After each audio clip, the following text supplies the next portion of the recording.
हर इंसान की ज़िंदगी में कुछ ऐसे सवाल होते हैं जो एक बार मन में आ जाए तो फिर शांति से बैठने नहीं देते। ये सवाल बड़े नहीं होते, न ही इनके पीछे कोई जटिल भाषा होती है।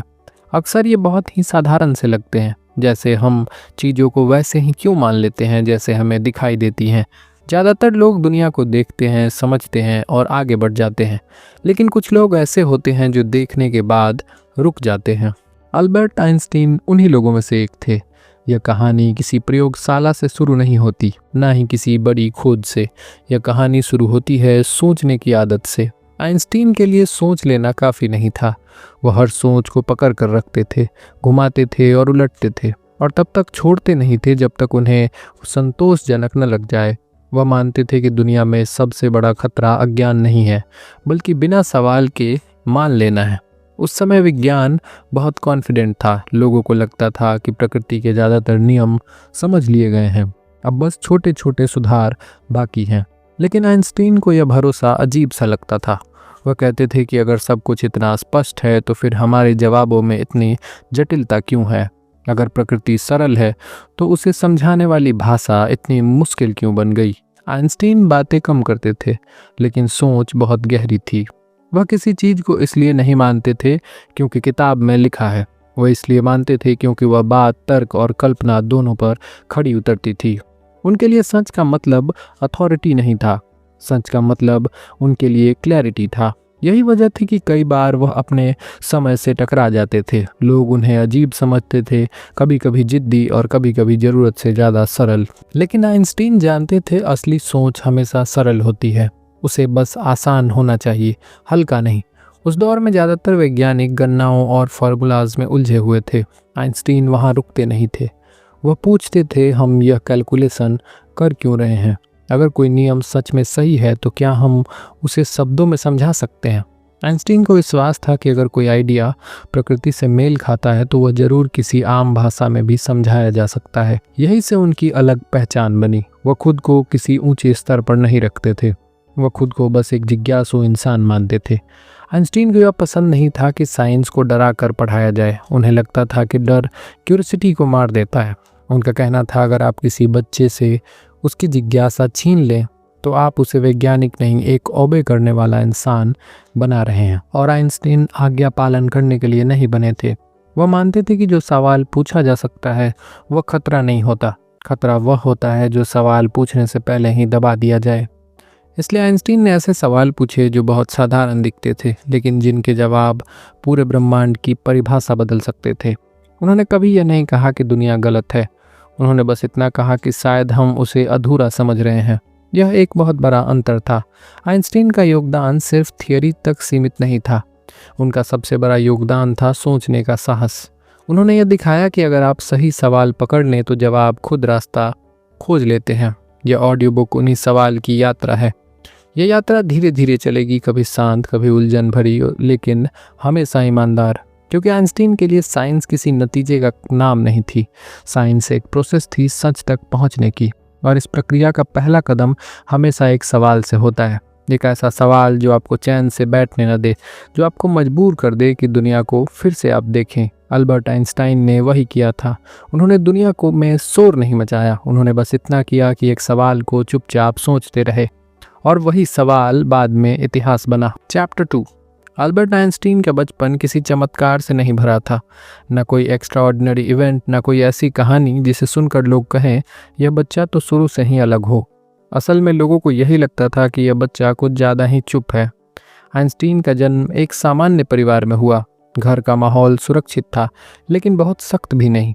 उनके पिता इंजीनियरिंग से जुड़े काम करते थे, माँ को संगीत पसंद था और घर में किताबें थीं। लेकिन किसी ने पहले से नहीं तय किया था कि यह लड़का एक दिन इतिहास बदलेगा। बचपन में आइंस्टीन ज़्यादा बोलते नहीं थे। कई बार एक सवाल का जवाब देने से पहले वो काफ़ी देर तक सोचते थे, इतनी देर तक कि सामने वाला बेचैन होने लगे। लोग इसे कमजोरी समझते थे। कुछ को लगता था कि यह बच्चा स्लो है, कुछ को लगता था कि इसमें कॉन्फिडेंस की कमी है। लेकिन जो लोग ध्यान से देखते थे उन्हें कुछ अलग महसूस होता था। आइंस्टीन बोलने से पहले अपने शब्दों को परखते थे। वह जल्दी जवाब देने में नहीं रुचि दिखाते थे। उन्हें जल्दबाजी करना कतई पसंद नहीं था। बच्चों को अक्सर सवाल पूछे जाते हैं, बड़े होकर क्या बनोगे? आइंस्टीन के पास इसका कोई जवाब तैयार नहीं था। उन्हें लगता था कि यह सवाल ही अधूरा है। उनका ध्यान बाहर की दुनिया से ज़्यादा अंदर की दुनिया में रहता था। वह चीज़ों को देखते थे और फिर सोचते थे, यह ऐसा ही क्यों है। यह सोचने का तरीका उन्हें बाकी बच्चों से अलग कर रहा था। स्कूल में आइंस्टीन एक आज्ञाकारी छात्र नहीं थे। वह शिक्षक की हर बात को सिर झुकाकर स्वीकार नहीं करते थे। अगर कोई बात समझ में नहीं आती तो वह मानने से इनकार कर देते थे। यह बात कई शिक्षकों को अच्छी नहीं लगती। उन दिनों शिक्षा का मतलब था याद करना, दोहराना और बिना सवाल किए स्वीकार करना। आइंस्टीन के लिए यह तरीका घुटन भरा था। वो रटने में कमज़ोर नहीं थे, लेकिन उसमें कोई अर्थ नहीं दिखता था। अगर किसी सवाल का जवाब सिर्फ दोहराने से आ रहा हो तो वह उन्हें खोखला लगता था। आइंस्टीन मानते थे कि ज्ञान का अर्थ फैक्ट्स जमा करना नहीं बल्कि समझ बनाना है। यही वजह थी कि स्कूल लाइफ उनके लिए आसान नहीं था। कई बार टीचर्स उन्हें रिबेलियस समझते थे, कभी कभी अहंकारी भी। लेकिन सच यह था कि आइंस्टीन अथॉरिटी से नहीं डरते थे। वह सिर्फ रीजन को मानते थे।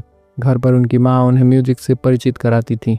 वायलिन सीखना उनके लिए आसान नहीं था, लेकिन धीरे धीरे म्यूजिक उनकी ज़िंदगी का हिस्सा बन गया था।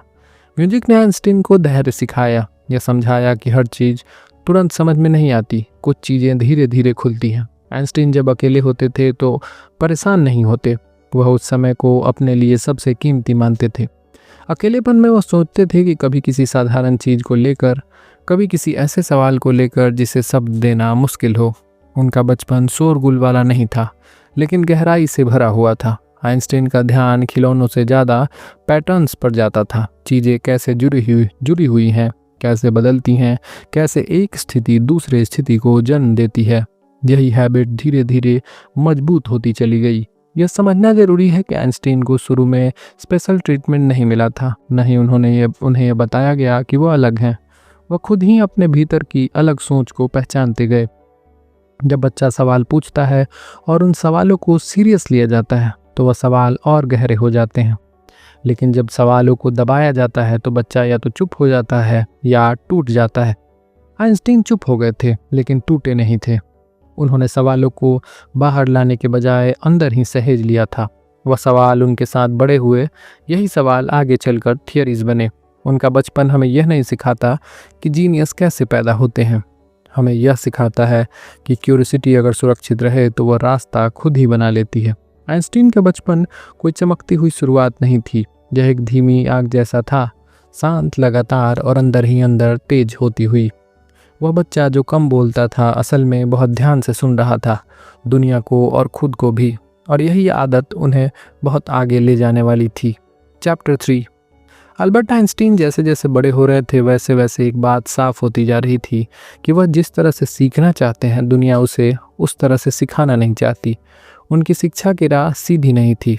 असल में वो अक्सर रास्ते से अलग चल पड़ते थे। स्कूल में पढ़ाई एक तय ढांचे में चलती थी, एक किताब, एक सिलेबस और एक सही सा जवाब, और उस जवाब से हटकर कुछ भी गलत माना जाता था।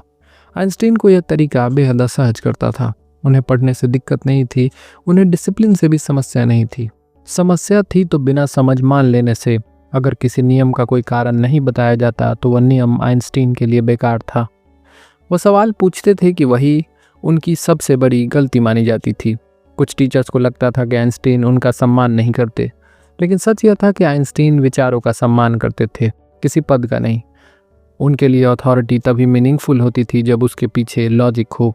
यह सोच उस दौर की शिक्षा व्यवस्था के लिए खतरे जैसी थी, क्योंकि वहाँ अच्छे छात्र का मतलब था जो चुपचाप सुने और याद करे और दोहराए। आइंस्टीन इस परिभाषा में कभी फिट नहीं हो पाए थे। एक ऐसा समय आया जब उन्हें साफ तौर पर यह महसूस हुआ कि यह तरीका उनका दम घोट रहा है, और तब उन्होंने एक फैसला लिया जो आसान नहीं था। आइंस्टीन ने परंपरागत स्कूल छोड़ने का फैसला लिया था। यह डिसीजन किसी रेबेलिशन से पैदा नहीं हुआ था, यह सेल्फ रिस्पेक्ट से आया था। आइंस्टीन जानते थे कि अगर वह इसी ढांचे में रहे तो उनकी क्यूरियोसिटी मर जाएगी। उन्होंने स्विट्जरलैंड का रास्ता चुना, जहाँ की एजुकेशन सिस्टम ज़्यादा खुली थी। यहाँ भी सब कुछ परफेक्ट नहीं था, लेकिन कम से कम सोचने की आज़ादी जरूर थी। ज्यूरिख के पॉलिटेक्निक में आइंस्टीन ने फिजिक्स और मैथ्स को एक नए नज़रिए से देखा। वह लेक्चर्स में हमेशा रेगुलर नहीं रहते थे। कभी कभी क्लासरूम उनके लिए सोचने से ज़्यादा डिस्ट्रैक्ट करने वाला होता था। लेकिन इसका मतलब यह नहीं था कि वह केयरलेस थे। वह अपने तरीके से पढ़ते थे, ज़रूरी चीज़ें खुद खोजते थे और बाकी को बिना गिल्ट छोड़ देते थे। यह तरीका रिस्क से भरा हुआ था, क्योंकि एग्जाम्स में वही पूछा जाता था जो पढ़ाया गया हो। आइंस्टीन को कई बार इसकी कीमत चुकानी पड़ी। उनके मार्क्स एवरेज रहे, कभी अच्छे कभी डिसअपॉइंट करने वाले, लेकिन आइंस्टीन मार्क्स को अपनी इंटेलिजेंस का पैमाना कभी नहीं मानते थे। उनके लिए असली परीक्षा यह थी कि वह किसी कॉन्सेप्ट को ईमानदारी से समझ पा रहे हैं या नहीं। इस दौर में उनकी पर्सनालिटी और साफ होती गई। वह अकेले सोचने में कंफर्टेबल थे। ग्रुप अप्रूवल की उन्हें कोई ज़रूरत नहीं थी। वो पॉपुलैरिटी नहीं चाहते थे, क्लैरिटी चाहते थे। यही वजह थी कि डिग्री लेने के बाद उनके लिए रास्ता आसान नहीं हुआ। प्रोफेसर्स को वह स्टूडेंट पसंद था जो सिस्टम को फॉलो करता हो। आइंस्टीन सिस्टम से नहीं लड़ते थे, बस उसे इग्नोर करते थे, और यह बात कई लोगों को नागवार गुजरती थी। जब नौकरी की बारी आई तो रिकमेंडेशंस कमज़ोर थी। आइंस्टीन ब्रिलियंट थे, लेकिन मैनेजेबल नहीं माने जाते थे। यह समय कठिन था। एक एजुकेटेड इंसान, डिग्री भी हो, समझ भी हो, लेकिन दिशा साफ नहीं। कई लोग इस स्टेज पर खुद को बदल देते हैं, सिस्टम के अनुसार खुद को ढाल लेते हैं। आइंस्टीन ने ऐसा नहीं किया। उन्होंने समझौता नहीं चुना, उन्होंने इंतज़ार को चुन लिया। यह इंतज़ार आरामदायक नहीं था, यह अनसर्टिनिटी से भरा हुआ था, लेकिन इसी दौरान उनके अंदर एक मजबूत होती चली गई बात थी। अगर कोई रास्ता आपको खुद से दूर ले जाए तो वह रास्ता सही नहीं हो सकता। आइंस्टीन की एजुकेशन हमें यह नहीं सिखाती कि रूल्स तोड़ना ज़रूरी है। यह सिखाती है कि रूल्स को अंधे होकर मानना खतरनाक हो सकता है। उन्होंने कभी यह नहीं कहा कि टीचर्स गलत थे। उन्होंने बस इतना माना कि सीखने के कई तरीके हो सकते हैं और हर इंसान का तरीका एक जैसा नहीं होता। आइंस्टीन के लिए एजुकेशन का मतलब सोच को आज़ाद करना था, और जब सोच आज़ाद होती है तो भले ही रास्ता देर से मिले, लेकिन वह रास्ता अपना होता है। यह दौर अनकम्फर्टेबल था, अस्थिर था, लेकिन ज़रूरी था, क्योंकि यही एक कन्फर्मिंग स्टूडेंट की जगह एक इंडिपेंडेंट थिंकर तैयार हो रहा था। धीरे धीरे, बिना शोर के, बिना किसी अनाउंसमेंट के, अल्बर्ट आइंस्टीन अपना रास्ता चुन रहे थे। चैप्टर 4। आइंस्टीन के पास अब डिग्रीज थी, सोच थी और सवाल भी थे, लेकिन एक चीज़ नहीं थी, डायरेक्शन।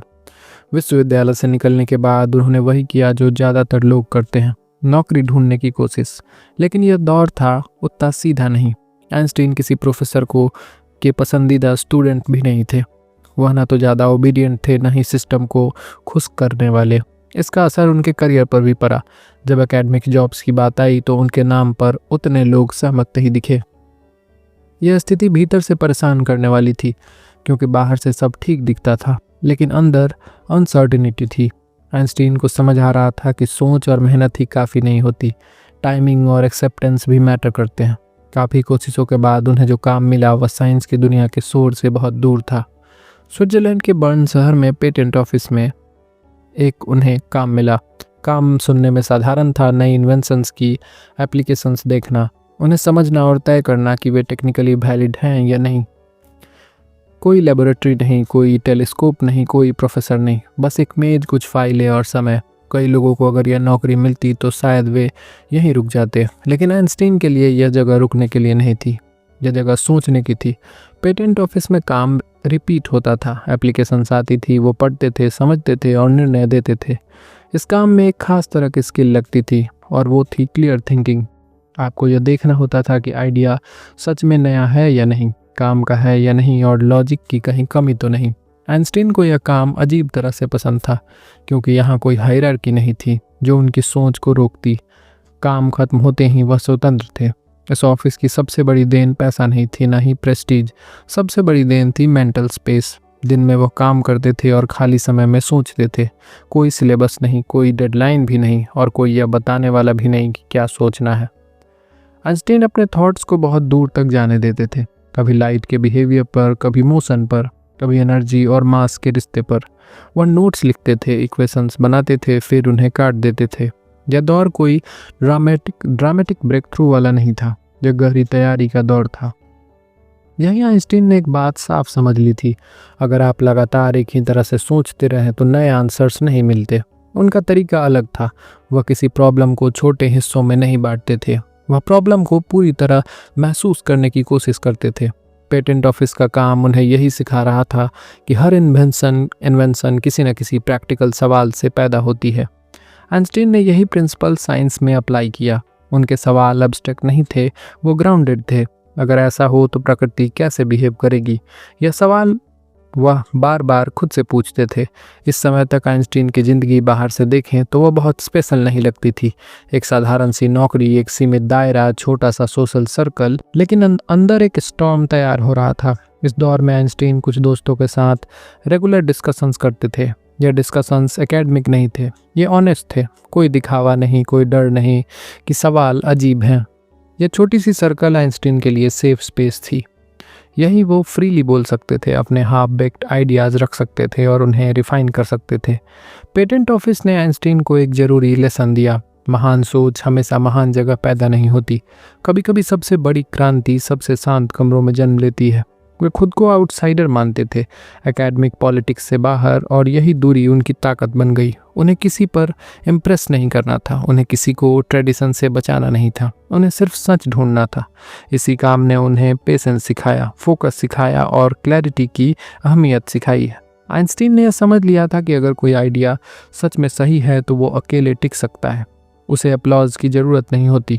पेटेंट ऑफिस में बैठे हुए आइंस्टीन धीरे धीरे उस मोड़ पर पहुंच रहे थे जहां उन्हें दुनिया देखना चाहती थी, लेकिन अभी दुनिया को इसकी खबर नहीं थी, और शायद यही सबसे सही स्थिति थी। शांत मन से, बिना दबाव के और बिना डर के, एक कॉमन नौकरी के पीछे एक अनकॉमन जर्नी तैयार हो रही थी, और जब वो सामने आएगी तो विज्ञान उसे नज़रअंदाज नहीं कर पाएगा। लेकिन उस पल से पहले आइंस्टीन को खुद के लिए क्लियर होना जरूरी है, और यह क्लियरिटी उन्हें मिली एक साधारण दफ्तर में जहां असाधारण विचार चुपचाप जन्म ले रहे थे।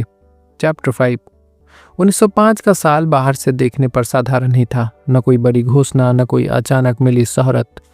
आइंस्टीन उस पेटेंट ऑफिस में बैठे थे, वही फाइलें, वही रूटीन, वही क्वाइट जीवन। लेकिन भीतर कुछ बदल चुका था। जो सवाल सालों से उनके दिमाग में घूम रहे थे अब बिखरे हुए नहीं थे, वो आपस में जुड़ने लगे थे। आइंस्टीन के लिए यह कोई मैजिक मूवमेंट नहीं था, यह अचानक आई इंस्पिरेशन भी नहीं थी, यह लंबे समय तक ईमानदारी से सोचने का नतीजा था। वह यह महसूस कर चुके थे कि फिजिक्स की कुछ बुनियादी धारणाएं एक दूसरे से टकरा रही हैं। कुछ बातें सही लगती हैं लेकिन साथ में रखी जाएं तो असहज हो जाती हैं। आइंस्टीन ने यही बात सहजता से इग्नोर नहीं की। ज़्यादातर लोग ऐसी जगह पर रुक जाते हैं, वो कहते हैं शायद मैं ठीक से नहीं समझ पाया, लेकिन आइंस्टीन ने कहा शायद समझने का तरीका ही सही नहीं है। 1905 में उन्होंने एक के बाद एक 4 रिसर्च पेपर्स लिखे। इन पेपर्स में कोई भाषा की चालाकी नहीं थी, ना ही कोई दिखावा था, सिर्फ स्पष्ट सवाल और ईमानदार जवाब थे। आइंस्टीन किसी एस्टेब्लिश्ड अथॉरिटी से बहस नहीं करना चाहते थे, वो प्रकृति से बात करना चाहते थे। उनका तरीका सीधा था। यदि कोई नियम सच में यूनिवर्सल है तो वो हर परिस्थिति में एक जैसा बिहेव करेगा। अगर ऐसा नहीं हो रहा तो नियम को फिर से देखना पड़ेगा।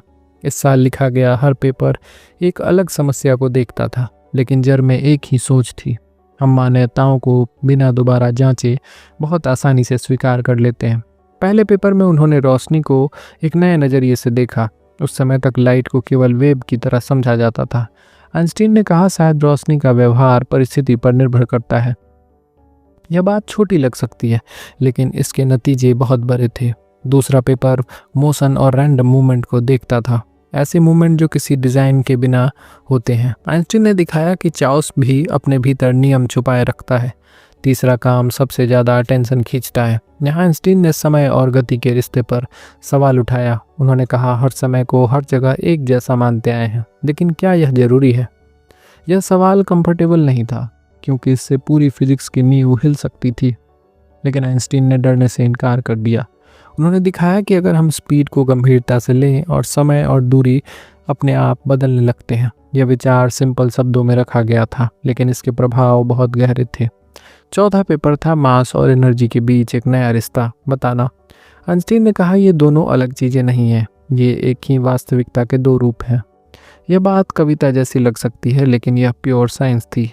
इन चारों कामों में एक बात कॉमन थी। आइंस्टीन किसी को गलत साबित नहीं कर रहे थे, वह पर्सपेक्टिव बदल रहे थे। 1905 में आइंस्टीन ने कोई किताब नहीं लिखी, उन्होंने खुद को प्रमोट नहीं किया, उन्होंने कोई बड़ा मंच नहीं चुना, उन्होंने बस अपने विचार प्रकाशित किए थे। शुरुआत में कोई ज़बरदस्त प्रतिक्रिया नहीं आई। कुछ साइंटिस्ट कंफ्यूज थे, कुछ ने इसे डिसमिस कर दिया था। यह स्वाभाविक था, क्योंकि आइंस्टीन बाहर से आए थे, सिस्टम का हिस्सा नहीं थे और उनकी बातें बहुत शांत थीं। वो जोर नहीं लगाते थे, ना ही शोर मचा रहे थे। आइंस्टीन को अपलॉज की जल्दी नहीं थी। वो जानते थे कि अगर विचार में दम है तो उसे वक्त चाहिए। 1905 का साल बाद में मिरेकल ईयर कहा गया, लेकिन आइंस्टीन के लिए यह साल सिर्फ ईमानदारी का इम्तिहान था। उन्होंने वह लिखा जो उन्हें सही लगा, ना ज़्यादा कम न ज़्यादा। इस साल ने आइंस्टीन को फेमस नहीं बनाया, लेकिन उसने दिशा तय कर दी थी। फिजिक्स अब वही नहीं रह सकती थी जो पहले थी, क्योंकि कुछ मूल प्रश्न पूछ लिए गए थे और उन प्रश्नों के जवाब इतनी शांति से दिए गए कि उन्हें इग्नोर करना मुश्किल हो गया था। आइंस्टीन ने साबित किया कि क्रांति के लिए आवाज़ ऊंची होना जरूरी नहीं। कभी कभी सबसे बड़ा बदलाव धीमी आवाज़ में भी आ सकता है। 1905 कोई अंत नहीं था, यह एक शुरुआत थी, एक ऐसी शुरुआत जिसका असर सिर्फ लेबोरेटरी तक सीमित नहीं था। यह शुरुआत हमारी सोच, हमारी समझ और हमारी सीमाओं को धीरे धीरे नए रूप में ढालने वाली थी। लेकिन उस समय आइंस्टीन वही थे, पेटेंट ऑफिस के एम्प्लॉय, शांत और अपने काम में डूबे हुए। दुनिया को अभी समझना था कि क्या लिखा जा चुका है और आइंस्टीन को अभी सोचना था कि आगे क्या सच उनसे पूछ रहा है। चैप्टर 6। आइंस्टीन को कभी यह पसंद नहीं था कि किसी समस्या को सिर्फ आदत के कारण ही सही मान लिया जाए। 1905 में अपने कामों में एक ऐसा सवाल था जो देखने में बहुत छोटा सा लगता था, लेकिन असर बेहद गहरा था। सवाल यह नहीं था कि रोशनी क्या है, असल सवाल यह था कि लाइट कैसे काम करती है। उस समय तक साइंस में यह बात लगभग तय मानी जाती थी कि लाइट एक वेव है, समुद्रों की लहर की तरह, जो आगे बढ़ती है, फैलती है। यह आइडिया कई एक्सपेरिमेंट से मैच भी करता था, लेकिन आइंस्टीन को एक बात खटक रही थी। कुछ एक्सपेरिमेंट्स इस वेव थ्योरी के साथ मेल नहीं खा रहे थे और आइंस्टीन ने फिर वही किया जो वह हमेशा करते थे। उन्होंने जमसर पर भरोसा नहीं किया। उन्होंने एक्सपेरिमेंट के बिहेवियर को देखा और अगर रिजल्ट सही है तो एक्सप्लेनेशन गलत कैसे हो सकती है। एक खास एक्सपेरिमेंट में जब मेटल की सरफेस पर लाइट डाली जाती थी तो मेटल से इलेक्ट्रॉन्स बाहर निकलते थे। यह फेनोमेनन पहले से जाना पहचाना था, लेकिन इसमें एक गड़बड़ी थी। अगर लाइट सिर्फ वेव है तो ज़्यादा तेज लाइट ज़्यादा एनर्जी देनी चाहिए, लेकिन एक्सपेरिमेंट में ऐसा नहीं हो रहा था। कभी कम इंटेंसिटी की लाइट फिर भी इलेक्ट्रॉन्स को बाहर निकाल देती थी और कभी ज़्यादा तेज लाइट कुछ नहीं करती थी। यह लॉजिक के खिलाफ था। आइंस्टाइन ने यहाँ एक बेहद साधारण सवाल पूछा, क्या हो सकता है कि लाइट हर समय वेव की तरह बिहेव न करे? क्या हो सकता है कि कुछ स्थितियों में लाइट छोटे छोटे पैकेट्स में काम करे? आइंस्टीन ने सुझाव दिया कि लाइट एनर्जी को छोटे हिस्सों में ले जाती है। आज हम इन्हें फोटोन्स कहते हैं। यह कहना आसान है, लेकिन उस समय यह आइडिया रेडिकल था, क्योंकि इसका मतलब था लाइट सिर्फ वेव नहीं है, यह तरंग भी है और कण जैसा व्यवहार भी कर सकती है। आइंस्टीन ने कहा कि इलेक्ट्रॉन्स तभी बाहर आएंगे जब लाइट के इन पैकेट्स में पर्याप्त एनर्जी होगी। इंटेंसिटी बढ़ाने से पैकेट्स की संख्या बढ़ेगी, लेकिन एनर्जी नहीं। इस एक्सप्लेनेशन ने एक्सपेरिमेंट की हर डिटेल को प्लेन और साफ तरीके से समझा दिया। कोई एक्स्ट्रा एजम्पशन नहीं, कोई जटिल भाषा नहीं। आइंस्टाइन के लिए यही ब्यूटी थी, सरल विचार जो कॉम्प्लेक्स बिहेवियर को एक्सप्लेन कर दे। यह काम उनकी सबसे गंभीर खोजों में से एक था, लेकिन मज़ेदार बात यह है कि यह रिलेटिविटी से जुड़ा नहीं था। लोग आज आइंस्टाइन को टाइम और स्पेस से जोड़ते हैं, लेकिन उस समय उनका काम क्वांटम फिजिक्स की नींव रख रहा था। आइंस्टाइन खुद को क्वांटम फिजिक्स के कई पहलुओं से कंफर्टेबली सहमत नहीं थे, फिर भी इस क्षेत्र में उनका योगदान बहुत फाउंडेशनल था। यह काम दिखाता है कि आइंस्टीन आइडिया से प्यार करते थे, लेबल से नहीं। अगर कोई विचार सही लगता था तो वह उसे अपनाते थे, भले ही वह उनके बड़े फ्रेमवर्क से अलग हो। शुरुआत में इस थियोरी को भी पूरी तरह स्वीकार नहीं किया गया, क्योंकि वह एस्टेब्लिश सोच को चैलेंज कर रही थी, लेकिन एक्सपेरिमेंट ने धीरे धीरे आइंस्टीन का साथ दिया। टाइम के साथ यह समझ साफ होती गई कि उन्हें नज़रअंदाज करना मुश्किल है।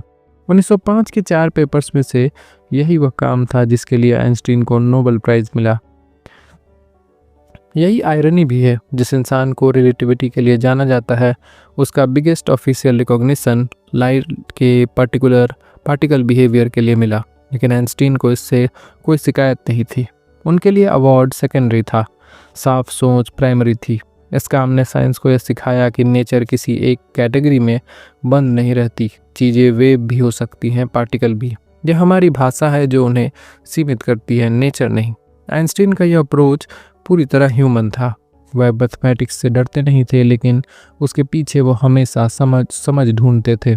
फोटो इलेक्ट्रिक इफेक्ट पर उनका काम हमें यह सिखाता है कि कभी कभी सबसे बड़ा ब्रेक थ्रू सबसे बेसिक सवाल से आता है। यह ऐसा क्यों हो रहा है? आइंस्टीन ने इस सवाल को इग्नोर नहीं किया और यही फ़र्क था उनमें और दूसरों में। उन्होंने यह नहीं कहा कि एक्सपेरिमेंट गलत है, उन्होंने कहा शायद हम उसे गलत भाषा में समझ रहे हैं। यह ह्यूमिलिटी रेयर है, क्योंकि अक्सर हम अपने मॉडल्स को सच मान लेते हैं, ना कि नेचर को। आइंस्टीन ने मॉडल को बदल दिया और साइंस एक कदम आगे बढ़ गई। यह चैप्टर हमें याद दिलाता है कि ज्ञान का मतलब सिर्फ सही जवाब देना नहीं है, ज्ञान का मतलब गलत एजम्पशन को पहचानना। आइंस्टीन इस काम में असाधारण थे और लाइट पर किया गया यह वर्क इस बात का साफ उदाहरण था। शांत, सरल और बेहद प्रभावशाली, बिना शोर के साइंस ने एक नया रास्ता पकड़ लिया था और आइंस्टीन फिर से उस रास्ते के आरंभ में खड़े थे। चैप्टर 7। विज्ञान में कुछ धारणाएं ऐसी होती हैं जिन पर सवाल उठाना लगभग गुनाह माना जाता है।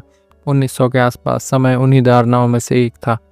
समय को एक स्थिर चीज माना जाता था जो सबके लिए एक जैसा चलता है, चाहे आप कहीं भी हों, चाहे आप कुछ भी कर रहे हो। घड़ी टिक टिक करती है और वही समय की सच्चाई है, ऐसा माना जाता है। आइंस्टीन ने यहीं रुकने से इनकार कर दिया। उनके लिए सवाल यह नहीं था कि हम समय को कैसे मापते हैं, सवाल यह था कि समय असल में है क्या। आइंस्टीन ने देखा कि फिजिक्स में दो बातें एक साथ सही मानी जा रही थी, लेकिन आपस में मेल नहीं खा रही थी। एक तरफ मोशन के नियम थे जो कहते थे कि गति रिलेटिव होती है, दूसरी तरफ लाइट का बिहेवियर था जो हर ऑब्जर्वर के लिए एक जैसा रहा।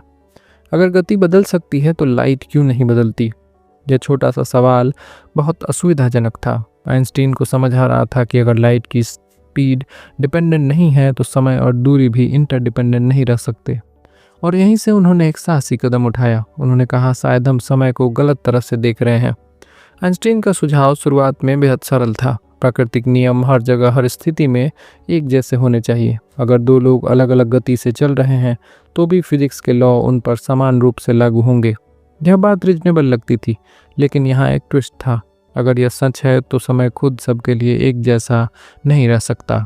आइंस्टीन ने कहा समय उस व्यक्ति पर निर्भर करता है जो उसे देख रहा हो। यह आइडिया उस समय के लिए लगभग अस्वीकार्य था, क्योंकि इसका मतलब था कोई यूनिवर्सल क्लॉक नहीं, हर ऑब्जर्वर अपने तरीके से समय जीता है। आइंस्टीन ने इसे कविता की तरह नहीं कहा, उन्होंने इसे कठोर लॉजिक के साथ रखा। उन्होंने दिखाया कि अगर आप लाइट की स्पीड को हर स्थिति में कांस्टेंट माने तो समय और दूरी अपने आप एडजस्ट हो जाते हैं। यह एडजस्टमेंट भ्रम नहीं था, यह वास्तविक था। आइंस्टीन के लिए यह डिस्कवरी इमोशनल नहीं थी, यह अनअवॉइडेबल थी। उन्होंने कहा अगर हमारे इक्वेशंस विरोधाभास दिखा रहे हैं तो गलती प्रकृति में नहीं, हमारी समझ में है। इस तरह स्पेशल थ्योरी ऑफ रिलेटिविटी सामने आई। स्पेशल इसलिए नहीं क्योंकि यह छोटी या कम महत्वपूर्ण थी, बल्कि इसलिए कि यह एक खास स्थिति तक सीमित थी जहां एक्सीलरेशन शामिल नहीं है। लेकिन इवन इस सीमा के भीतर इसके परिणाम बेहद गहरे थे। समय अब एक बहती नदी नहीं था जो सबके लिए एक साथ बहे, समय अब मोशन से जुड़ा था। आइंस्टीन यह नहीं कह रहे थे कि समय इल्यूजन है, वह यह कह रहे थे कि समय फ्लेक्सिबल है। यह फर्क सबटल है लेकिन बेहद जरूरी, क्योंकि इल्यूजन का मतलब होता है झूठ। आइंस्टीन का मतलब था समय सच है, लेकिन उसका सच एक जैसा नहीं है। यह विचार कंसर्ट हॉल्स या न्यूज़पेपर्स में शोर नहीं मचा रहा था, लेकिन फिजिक्स के अंदर हलचल शुरू हो चुकी थी। कुछ वैज्ञानिकों ने इसे गहराई से पढ़ा, कुछ ने इसे चुनौती दी और कुछ ने इसे समझने में समय लिया। आइंस्टीन को इससे फ़र्क नहीं पड़ रहा था। वो जानते थे कि अगर आइडिया इंटरनली कंसिस्टेंट है तो उसे बाहर की अप्रूवल की ज़रूरत नहीं होती। स्पेशल रिलेटिविटी ने एक धारणा तोड़ी, यह कि स्पेस और टाइम अलग अलग चीज़ें हैं। आइंस्टीन के लिए ये दोनों जुड़े हुए थे, एक दूसरे से अलग नहीं, एक साथ। यह सोच आगे चलकर एक और बड़े बदलाव की भूमिका बनेगी, लेकिन यहाँ आइंस्टीन ने कोई ड्रामेटिक घोषणा नहीं की। उन्होंने सिर्फ इतना किया कि फिजिक्स को उसकी ही भाषा में एक नई दिशा दे दी। इस थियोरी ने दुनिया के काम करने के तरीके को बदल कर रख दिया, लेकिन आइंस्टीन खुद अचानक सेलिब्रिटी नहीं बने। पेटेंट ऑफिस अब भी वहीं था, जिंदगी की आउटवर्डली वैसी ही थी। फ़र्क सिर्फ इतना था कि आइंस्टीन अब एक ऐसी जगह पहुंच चुके थे जहां से वापस जाना मुमकिन नहीं था। स्पेशल रिलेटिविटी कोई फाइनल आंसर नहीं थी, यह एक साफ शुरुआत थी, यह बताने के लिए कि समय, स्पेस और मोशन जितने सरल दिखते हैं उतने हैं नहीं। आइंस्टीन ने अदृश्य पर्दे को थोड़ा सा हटाया था। उनका काम यह नहीं था कि वो हर सवाल का जवाब दें, उनका काम था सही सवाल को ईमानदारी से सामने रखना। और समय पर जब सवाल उठे तो पूरा ब्रह्मांड और साफ दिखने लगता है। आइंस्टीन ने यही किया, समय को तोड़ा नहीं, समय को झुठलाया नहीं, उन्होंने बस उसे उसकी सही जगह दिखाई थी, एक ऐसी जगह जहां वह स्थिर नहीं बल्कि जीवित है। और यही सोच विज्ञान के इतिहास में एक स्थायी मोड़ बन गई। चैप्टर 8। 1905 के बाद अल्बर्ट आइंस्टाइन के विचार धीरे धीरे साफ होने लगे थे। समय और गति पर सवाल उठाने के बाद उनके सामने एक और गहरी उलझन थी। यह उलझन दिखने में बहुत साधारण थी, लेकिन इसके भीतर विज्ञान की सबसे बड़ी ताकत छुपी हुई थी। आइंस्टीन पूछ रहे थे कि क्या वस्तु का मास सिर्फ एक मात्रा है या उसके भीतर कुछ और भी छुपा है। उस समय के लिए मास को एक स्थिर चीज माना जाता था, किसी वस्तु में जितना मास है वो उतना ही रहेगा, ऐसा विश्वास था। एनर्जी अलग मानी जाती थी, मूवमेंट, हीट, लाइट, ये सब एनर्जी के रूप थे। मास और एनर्जी दो अलग अलग दुनिया समझी जाती थी। आइंस्टीन को यह विभाजन स्वाभाविक नहीं लगता था। उन्हें लग रहा था कि प्रकृति इतनी सख्त रेखाएं नहीं खींचती। उन्होंने देखा कि जब कोई वस्तु तेज गति से चलती है तो उसका बिहेवियर बदलने लगता है। गति बढ़ने पर सिर्फ मूवमेंट नहीं बदलता, उस वस्तु की रेजिस्टेंस भी बदलती है। आइंस्टीन ने सवाल उठाया कि अगर गति किसी चीज को अलग तरह से बिहेव करने पर मजबूर कर सकती है तो क्या उसके मास में भी कुछ बदलता है।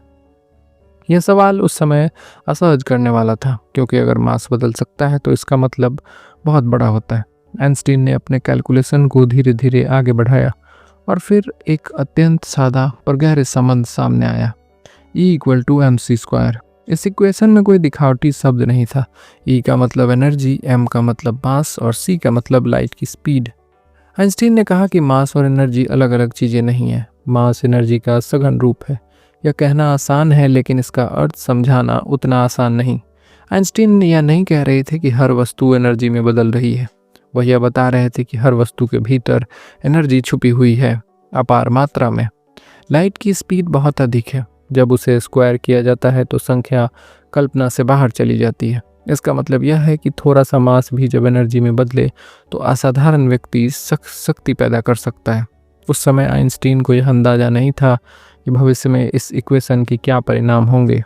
वह किसी वेपन के बारे में नहीं सोच रहे थे, वह बस नेचर की कंसिस्टेंसी समझ रहे थे। उनके लिए यह इक्वेशन पावर का सिंबल नहीं था, यह यूनिटी का सिंबल था। यह दिखाने के लिए कि प्रकृति में अलग अलग दिखने वाली चीज़ें असल में जुड़ी हुई हैं।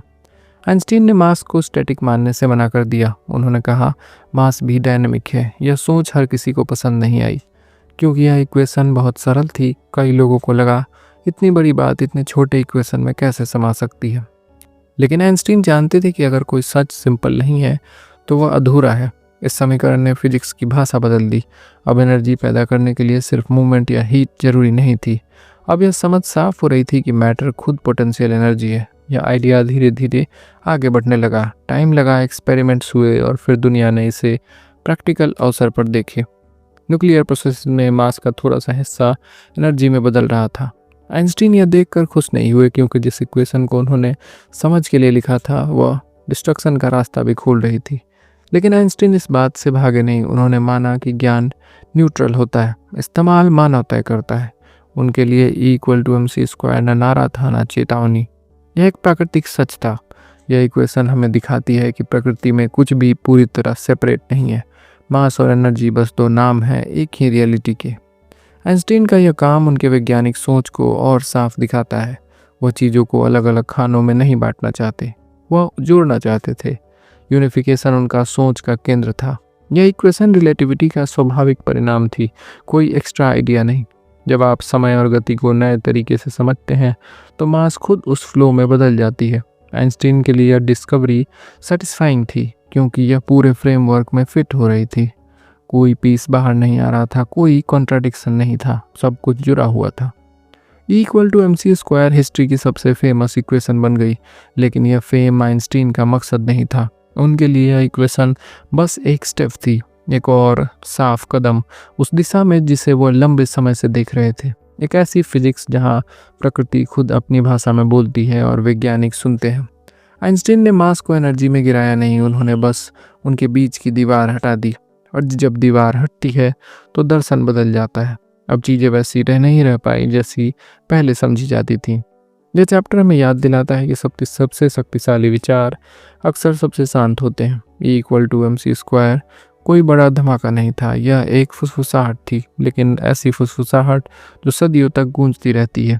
आइंस्टीन ने उस गूंज को जन्म दिया था, बिना शोर के, सिर्फ साफ सोच के साथ। चैप्टर 9। स्पेशल रिलेटिविटी के बाद अल्बर्ट आइंस्टाइन के सामने एक अधूरापन था। उन्होंने गति और समय का रिश्ता नई तरह से समझा दिया था, लेकिन एक सवाल अब भी बीच में खड़ा था, ग्रेविटी का क्या? न्यूटन्स के लॉज में ग्रेविटी एक फोर्स थी, दो वस्तुओं को एक दूसरे को खींचती है। दूरी के बावजूद यह विचार सदियों तक काम करता रहा था। प्लैनेट्स की मूवमेंट समझ में आती थी, फॉलिंग ऑब्जेक्ट्स का बिहेवियर भी, लेकिन आइंस्टीन को इस एक्सप्लेनेशन में कुछ असहज लगता था। उन्हें ऐसा लगता था जैसे ग्रेविटी को बाकी फिजिक्स से अलग रख दिया गया हो। स्पेशल रिलेटिविटी ये कहती थी कि कोई भी फोर्स लाइट की स्पीड से तेज असर नहीं दिखा सकती, लेकिन ग्रेविटी न्यूटन के फिजिक्स में तुरंत असर करती दिखती थी। यह कॉन्ट्राडिक्शन आइंस्टीन को स्वीकार नहीं था। उन्होंने फिर वही किया, रुककर सोचने लगे। आइंस्टीन ने इस बार पहले इक्वेशन से पहले एक्सपीरियंस पर ध्यान दिया। एक साधारण सी सोच उनके मन में आई, अगर आप किसी बंद कमरे में हो और वो कमरा ऊपर की ओर तेजी से एक्सेलरेट करे तो आपको कैसा लगेगा? आप जमीन की तरफ दबाए जाएंगे, बिल्कुल वैसे ही जैसे ग्रेविटी में होता है। अब सवाल यह था कि क्या यह प्रेशर ग्रेविटी की वजह से है या एक्सेलरेशन की वजह से? आइंस्टीन ने कहा इन दोनों में फ़र्क बताना असंभव है। यहीं से पैदा हुआ उनका सबसे गहरा विचार, इक्विवेलेंस प्रिंसिपल। इसका मतलब था ग्रेविटी और एक्सेलरेशन असल में अलग चीज़ें नहीं हैं, बल्कि एक ही अनुभव अलग परिस्थितियों में है। यह बात एक डोरवे जैसी थी। आइंस्टीन के लिए यह सिर्फ एक ऑब्जर्वेशन नहीं था, यह एक संकेत था कि ग्रेविटी को फोर्स की तरह देखना शायद सही नहीं है। उन्होंने सोचना शुरू किया, अगर ग्रेविटी फोर्स नहीं है तो फिर है क्या? आइंस्टीन ने स्पेस और टाइम को अब अलग अलग नहीं देखा।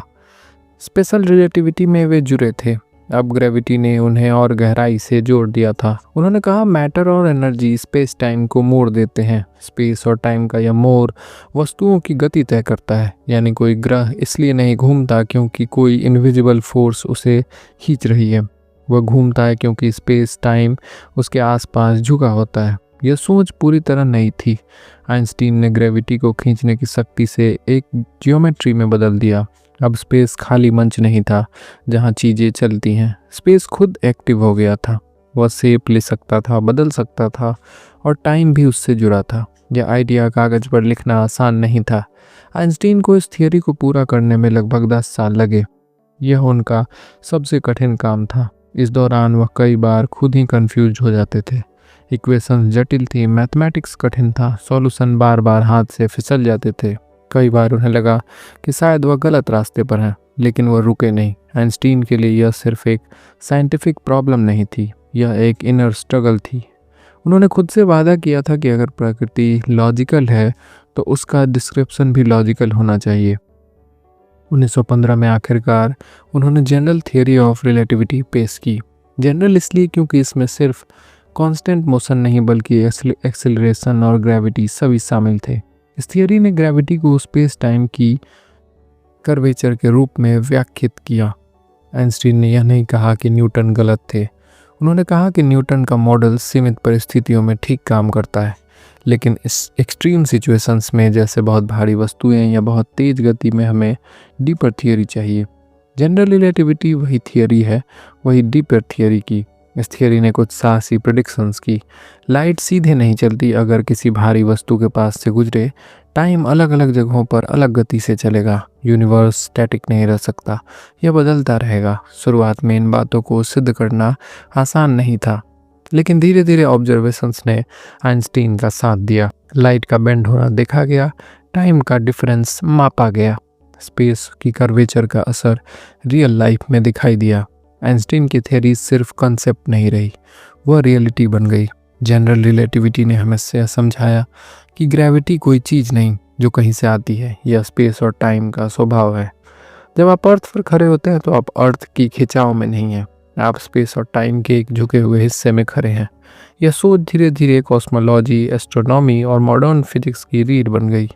आइंस्टीन ने यूनिवर्स को एक मशीन की तरह नहीं देखा था, उन्होंने उसे एक डायनेमिक स्ट्रक्चर की तरह देखा, जहाँ स्पेस, टाइम, मैटर, एनर्जी सब एक दूसरे से जुड़े हुए हैं। जनरल रिलेटिविटी आइंस्टीन की सबसे सुंदर थ्योरी मानी जाती है, कठिन, जरूरी, लेकिन भीतर से बेहद सुसंगत। यह थ्योरी यह नहीं बताती कि नेचर क्या करती है, यह बताती है कि नेचर क्यों ऐसा करती है। आइंस्टीन के लिए यही सबसे बड़ा संतोष था। उन्होंने ग्रेविटी को जादू से निकालकर समझ की नई दुनिया में रखा था। फोर्स को ज्योमेट्री में बदला और मानव सोच को वो नई ऊंचाई दी। यह चैप्टर ये दिखाता है उन्होंने ग्रेविटी को जादू से निकालकर समझ की दुनिया में रखा, फोर्स को ज्योमेट्री में बदला और मानव सोच को एक नई ऊंचाई दी। यह चैप्टर दिखाता है कि आइंस्टीन का जीनियस स्पीड या इक्वेशन में नहीं था, वह कॉम्प्लेक्स रियलिटी को सरल सिद्धांतों में बदलने की हिम्मत रखते थे। ग्रेविटी अब खींचने वाली ताकत बस नहीं रह गई थी, वह स्पेस टाइम की भाषा बन गई थी और उस भाषा को दुनिया ने धीरे धीरे सीखना शुरू किया। आइंस्टीन ने एक बार फिर साबित किया कि जब सोच गहरी हो तो ब्रह्मांड अपने रहस्य खुद ही खोलने लगता है। चैप्टर 10। जनरल रिलेटिविटी सामने आने के बाद आइंस्टाइन की सोच एक नए स्तर पर पहुंच चुकी थी। अब सवाल सिर्फ पृथ्वी, ग्रहों या गुरुत्वाकर्षण तक सीमित नहीं था, अब सवाल था पूरा यूनिवर्स कैसा है। उस समय तक ज़्यादातर वैज्ञानिक एक ही बात मानते थे कि ब्रह्मांड स्थिर है, यही न वो फैल रहा है न सिकुड़ रहा है, बात जैसा है वैसा ही हमेशा से रहा है। यह विचार सेफ था, शांत था और लोगों को डराता नहीं था। लेकिन आइंस्टीन की इक्वेशंस कुछ और कह रही थी। जब उन्होंने जनरल रिलेटिविटी को पूरे यूनिवर्स पर लागू किया तो रिजल्ट्स असहज थे। इक्वेशंस दिखा रही थी कि स्पेस टाइम स्टैटिक नहीं रह सकती, यह तो फैल रही होंगी या फिर सिकुड़ रही होंगी। आइंस्टीन को यह बात अस्वीकार्य लगी। उन्हें लगता था कि अगर यूनिवर्स बदल रहा है तो उसे स्टेबलाइज करने के लिए कुछ होना चाहिए। यही आइंस्टीन ने एक अनयूजुअल कदम उठाया। उन्होंने अपनी इक्वेशंस में एक नया टर्म जोड़ा, कॉस्मोलॉजिकल कांस्टेंट। इसका मकसद था यूनिवर्स को बैलेंस में रखना। आइंस्टीन मानते थे कि यह कांस्टेंट ग्रेविटी को असर को न्यूट्रलाइज करेगा। आज के शब्दों में कहें तो उन्होंने यूनिवर्स को ज़बरदस्ती स्थिर रखने की कोशिश की। यह कदम उनकी वैज्ञानिक ईमानदारी से जुड़ा हुआ था। उन्होंने इक्वेशंस को इग्नोर नहीं किया, उन्होंने उन्हें एडजस्ट किया। उस समय आइंस्टीन को लगा कि यही बेहतर समाधान है, लेकिन साइंस अक्सर हमारी कंफर्ट को चैलेंज करती है। कुछ ही सालों में ऑब्जर्वेशंस आने लगी। एडविन हबल ने दिखाया कि दूर की गैलेक्सीज हमसे दूर जा रही हैं, मतलब यूनिवर्स फैल रहा है। आइंस्टीन को यह सुनकर झटका लगा। उन्होंने महसूस किया कि उनकी ओरिजिनल इक्वेशन सही थी। यूनिवर्स स्टैटिक नहीं है, वह डायनेमिक है।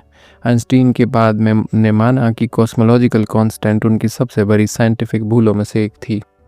लेकिन यहाँ एक बात बहुत ज़रूरी है, यह भूल अज्ञान से नहीं आई थी, यह ईमानदारी से समझने की कोशिश में हुई थी। आइंस्टीन ने कभी अपनी गलती छुपाने की कोशिश नहीं की, उन्होंने उसे स्वीकार किया। यूनिवर्स अब एक जीवित स्ट्रक्चर बन चुका था, फैलता हुआ, बदलता हुआ और समय के साथ इवॉल्व करता हुआ। जनरल रिलेटिविटी ने कॉस्मोलॉजी को एक नई भाषा दी।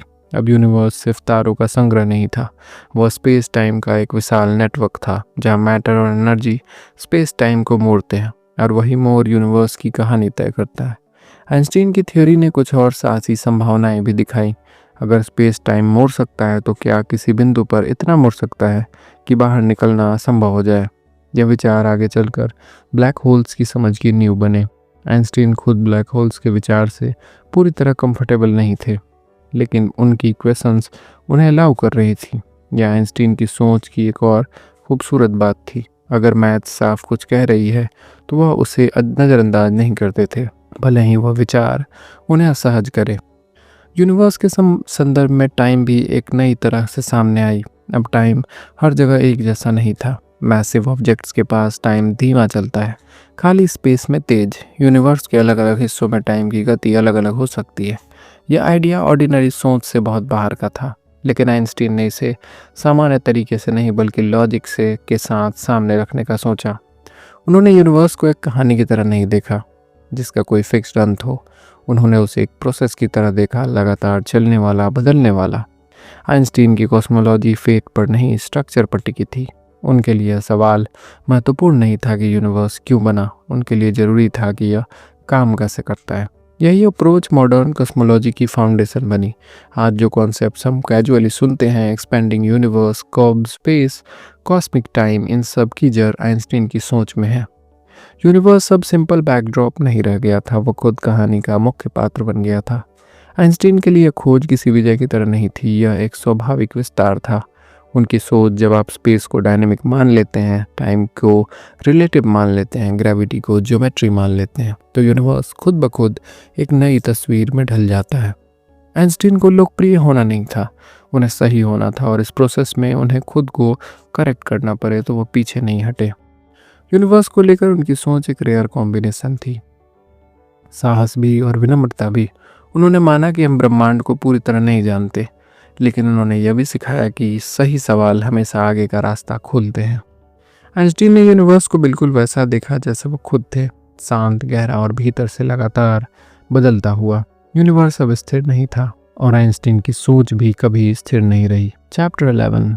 आइंस्टीन को अक्सर मॉडर्न फिजिक्स का प्रतीक माना जाता है, लेकिन एक दिलचस्प सच्चाई यह है कि जिस क्षेत्र को आज मॉडर्न कहा जाता है उसे आइंस्टीन पूरी तरह सहमत नहीं थे, और यह क्षेत्र था क्वांटम फिजिक्स। जब क्वांटम थ्योरी आकार ले रही थी तो वो फिजिक्स की दुनिया में एक नई क्रांति जैसा था। यह थ्योरी कहती थी नेचर गहराई में सर्टेनिटी से नहीं, प्रोबेबिलिटी से काम करती है। यानी आप यह कह नहीं सकते कि कोई चीज़ क्या करेगी, आप सिर्फ यह कह सकते हैं कि उसके करने की कितनी संभावना है। बहुत से युवा वैज्ञानिकों को यह आइडिया बहुत ही एक्साइटिंग लगा, लेकिन आइंस्टीन बेचैन हो गए। उनके लिए साइंस की जीत नहीं, साइंस की हार जैसी लगती थी। आइंस्टीन मानते थे कि नेचर अव्यवस्थित नहीं हो सकती, हमारा ज्ञान अधूरा हो सकता है, लेकिन प्रकृति खुद कंप्लीट और लॉजिकल होती है। क्वांटम थ्योरी कहती थी कुछ घटनाएं बिना किसी निश्चित कारण के होती हैं। आइंस्टीन को यह स्वीकार्य नहीं था।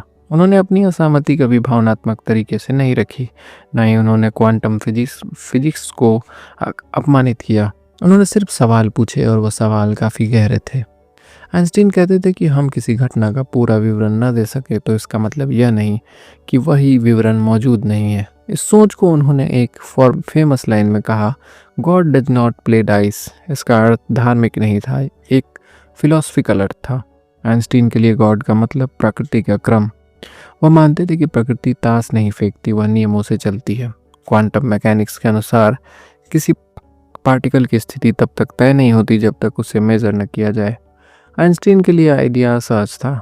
वह पूछते थे कि अगर हम न भी देखें तो क्या चीज़ें अस्तित्व में नहीं रहती। उनके लिए वस्तुओं का अस्तित्व हमारी ऑब्जर्वेशन से स्वतंत्र होना चाहिए था। यहीं से शुरू हुआ उनका सबसे प्रसिद्ध इंटेलेक्चुअल संघर्ष, Bohr Einstein debate. Niels Bohr quantum theory के समर्थक थे, आइंस्टीन उनके फ्रेंड भी थे और अपोनेंट भी। इन डिबेट्स में कोई चीख चिल्लाहट नहीं थी, कोई ईगो नहीं था, बस तीखे सवाल और गहरी सोच थी। आइंस्टीन हर बार क्वांटम थियोरी में कोई न कोई इनकंसिस्टेंसी खोज लाते। बोहर हर बार काफ़ी धैर्य के साथ उत्तर देते।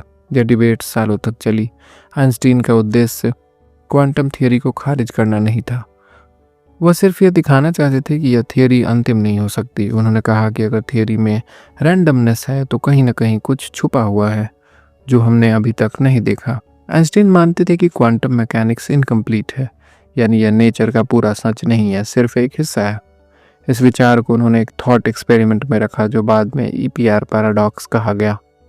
आइंस्टीन, पोडोल्स्काई एंड रोसन ने यह दिखाने की कोशिश की कि क्वांटम थियोरी डिस्टेंस पर इंस्टेंट इफेक्ट दिखा रही है।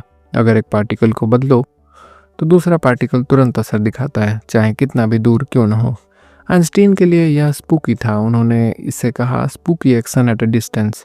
आइंस्टीन को यह स्वीकार नहीं था कि इंफॉर्मेशन लाइट की स्पीड से भी तेज ट्रैवल कर सकती है। यह उनकी रिलेटिविटी के सीधे खिलाफ जाता था। बोहर और क्वांटम फिजिसिस्ट ने कहा कि नेचर हमारे डेली इंट्यूशन के हिसाब से काम करने की पाबंद नहीं है। आइंस्टीन ने जवाब दिया, शायद हमारी थियोरी अभी पूरी नहीं है। मज़ेदार बात यह है कि आज के एक्सपेरिमेंट्स क्वांटम थियोरी को सही साबित करते हैं। इंटेलिजेंट रियल है, प्रोबेबिलिटी एक्चुअल बिहेवियर दिखाती है। लेकिन यह भी सच है कि आइंस्टीन के सवाल अब भी जिंदा हैं। आज भी हम कहते हैं क्वांटम मैकेनिक्स काम करती है, लेकिन उसका मतलब पूरी तरह से स्पष्ट नहीं है। आइंस्टीन ने क्वांटम फिजिक्स को रोका नहीं, उन्होंने उसे शार्पन किया। इसकी आलोचना ने इस फील्ड को गहराई दी। अगर आइंस्टाइन चुप रहते तो शायद क्वांटम थियोरी आज इतनी मजबूत न होती। आइंस्टीन की असहमति ईगो से नहीं आई थी, यह इंटीग्रिटी से आई थी। आइंस्टीन यह मानने को तैयार नहीं थे कि प्रकृति का अंतिम सच रैंडम हो। उन्होंने अपनी ज़िंदगी के अंतिम वर्षों तक एक ऐसी थियोरी खोजने की कोशिश की जो रिलेटिविटी और क्वांटम फिजिक्स दोनों को जोड़ सके। यह यूनिफाइड व्यू उन्हें नहीं मिला, लेकिन जो मिला वह भी कम नहीं था। आइंस्टीन ने यह दिखाया कि साइंटिस्ट का काम सिर्फ मान लेना नहीं है, सवाल करना भी उतना ही जरूरी है। यह भी याद रखना जरूरी है कि आइंस्टीन कभी क्वांटम थियरी से डरे नहीं। वह उसका सामना करते थे, वह बस उससे संतुष्ट नहीं थे, और शायद यही एक महान दिमाग की पहचान है। जब पूरी दुनिया किसी आइडिया को स्वीकार कर ले, तब भी आप उसे ईमानदारी से जांचते रहें। आइंस्टीन ने पॉपुलर होने के लिए अपनी सोच नहीं बदली, उन्होंने सच से समझौता नहीं किया। क्वांटम फिजिक्स ने दुनिया को बदल दिया, लेकिन आइंस्टीन की असहमति ने दुनिया को यह सिखाया कि डिसएग्रीमेंट भी प्रोग्रेस का हिस्सा है। साइंस में सबसे खतरनाक चीज़ गलत थियरी नहीं होती, सबसे खतरनाक चीज़ होती है बिना सवाल किए सही मान लेना। आइंस्टीन ने कभी सवाल करना नहीं छोड़ा, और यही आदत उन्हें सबसे अलग बनाती है। चैप्टर 12। आइंस्टीन को अगर सिर्फ इक्वेशंस तक सीमित कर दिया जाए तो यह उनके साथ बेहद नाइंसाफ़ी होगी, क्योंकि आइंस्टीन के लिए साइंस कभी सिर्फ साइंस नहीं थी, यह उनके लिए दुनिया को समझने का तरीका थी, और उससे भी आगे इंसान को समझने का तरीका भी। आइंस्टीन ये मानते थे कि वैज्ञानिक ज्ञान तभी सार्थक है जब वो मानवीय समझ और जिम्मेदारी से जुड़ा हो। उनकी सोच लेबोरेटरी की दीवारों से काफ़ी बाहर जाती थी। वह सवाल उठाते थे कि अगर हम प्रकृति के नियम समझ रहे हैं तो क्या हम अपने व्यवहार को उसी स्तर पर सोच रहे हैं। आइंस्टीन को ब्लाइंड प्रोग्रेस में कोई विश्वास नहीं था। उनके लिए विकास का मतलब सिर्फ तेज मशीन्स, बड़ी खोज या नई टेक्नोलॉजीज नहीं थी। उनके लिए विकास का मतलब मानव संवेदनशीलता। उन्होंने साफ कहा था कि अगर ज्ञान का इस्तेमाल बिना नैतिक समझ के किया जाए तो वही ज्ञान सबसे बड़ा खतरा बन सकता है। यह सोच कागज पर अच्छी लगती है, लेकिन उस दौर में काफ़ी असुविधाजनक थी, क्योंकि दुनिया तेजी से बदल रही थी, इंडस्ट्रीज बढ़ रही थी, हथियार शक्तिशाली हो रहे थे, और विज्ञान उस बदलाव का मुख्य इंजन बन चुका था। आइंस्टीन को यह चिंता थी कि कहीं हम अपनी समझ से तेज आगे तो नहीं भाग रहे हैं। वो मानते थे कि साइंस हमें यही नहीं बताती कि हमें क्या करना चाहिए, साइंस सिर्फ यह बताती है कि हम क्या कर सकते हैं। क्या करना चाहिए, यह सवाल मानव विवेक का है। आइंस्टीन के लिए एजुकेशन का असली मकसद फैक्ट्स भरना नहीं था। वह कहते थे कि ज्ञान भूल सकता है, लेकिन सोचने का तरीका साथ रहता है। इसलिए वो जोर देते थे कि शिक्षा क्यूरोसिटी को बचाए रखे। उन्होंने देखा था कि डर के साथ पढ़ी गई शिक्षा ओबीडियंस पैदा करती है, समझ नहीं। आइंस्टीन को ऐसी बुद्धिमत्ता से डर लगता था जो आदेश मानना जानती है लेकिन सवाल पूछना नहीं। उनके लिए इमेजिनेशन सबसे पावरफुल टूल थी, क्योंकि इमेजिनेशन हमें वहाँ तक ले जा सकती है जहाँ भी फैक्ट्स नहीं पहुँचे हैं। आइंस्टीन इमेजिनेशन को फैंटेसी नहीं मानते थे, वह उसे फ्यूचर नॉलेज की शुरुआत मानते थे। उन्होंने ये भी साफ किया कि रीजन और इमेजिनेशन एक दूसरे के विरोधी नहीं है। रीजन डायरेक्शन देता है, इमेजिनेशन रास्ता खोलती है। इन दोनों के बिना साइंस अधूरी है। आइंस्टीन का रिलीजन के प्रति दृष्टिकोण भी अक्सर गलत समझा गया। वह किसी ऑर्गेनाइज धर्म के अनुयायी नहीं थे, लेकिन वह प्रकृति के भीतर मौजूद ऑर्डर और हार्मनी से गहराई से प्रभावित थे। उनके लिए ईश्वर कोई व्यक्ति नहीं था, बल्कि वह नियम था जो ब्रह्मांड को चलाता है। आइंस्टीन को डॉगमा से डर लगता था, चाहे वह धार्मिक हो या वैज्ञानिक। वो मानते थे कि जब कोई विचार सवालों से मुक्त हो जाए तो वही विचार खतरनाक हो सकता है। इसलिए उन्होंने अपनी ही थियरीज को फाइनल सच नहीं कहा। उन्होंने कहा कि साइंस एक ऑनगोइंग जर्नी है, जो आज सही लगता है कल उसे बेहतर समझा जा सकता है। यह ह्यूमिलिटी आइंस्टाइन की सोच की सबसे मजबूत नींव थी। आइंस्टीन सोशल इशूज से अलग नहीं थे, वो रेसिज्म के खिलाफ थे।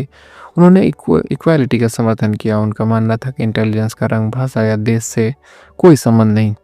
उन्होंने नेशनलिज्म की आंधी भावना का भी विरोध किया। उनके लिए पृथ्वी सिर्फ देशों में बटा नक्शा नहीं थी, यह एक साझा घर था। आइंस्टीन का पीस के प्रति झुकाव को कोई कमजोरी नहीं था। वो जानते थे कि युद्ध सिर्फ शरीर नहीं, सोच को भी नष्ट करता है। उन्होंने साफ कहा कि अगर मानवता ने अपने कॉन्फ्लिक्ट सुलझाने का तरीका नहीं बदला तो विज्ञान उसे स्वयं बचाने में सक्षम नहीं होगा। आइंस्टीन सेलिब्रिटी बनने के बाद भी खुद को स्पेशल नहीं मानते थे।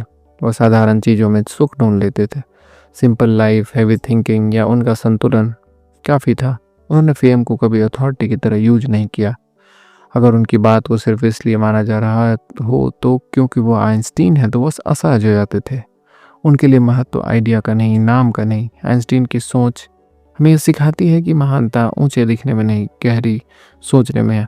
उन्होंने साइंस को महानता से अलग नहीं किया। उनके लिए सच वही था जो समझ और करुणा को दोनों को बढ़ाए। आइंस्टीन ने हमें सिखाया कि हम सबसे ज़्यादा जाने, उन्होंने हमें सिखाया कि हम सब ईमानदारी से सोचें।